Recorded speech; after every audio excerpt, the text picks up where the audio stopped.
একটু চেঞ্জেন, মানে একটু হাওয়া বদল করে আসুন। ছুটি ফুটি আছে কিছু? হ্যাঁ হ্যাঁ আছে, ওই 3-10 মতো আছে। ওয়েল, তাহলে একটু 7 দিনের জন্য ঘুরে আসুন। কোথায় যাওয়া যায় এই ভেবে খুব চিন্তিত হয়ে পড়লেন বেগম। ভাবতে ভাবতে হঠাৎ তার মনে পড়লো কাশীতে 64 ঘাটের কাছে তার এক বোন থাকে।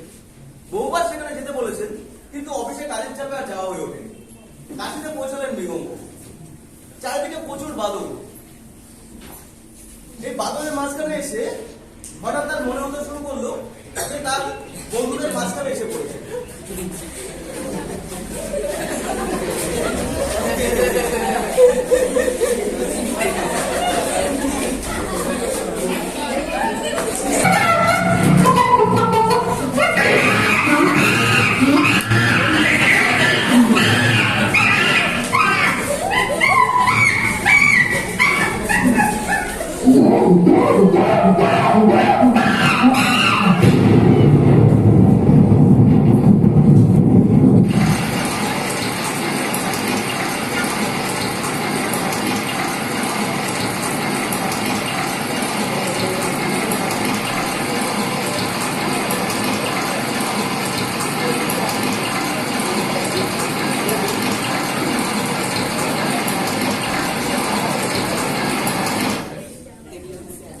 মানুষের মধ্য থেকে অসুবিধা হতো বেগমকে, এতগুলো বাদলের মধ্যে এসে সেই অস্বস্তিটা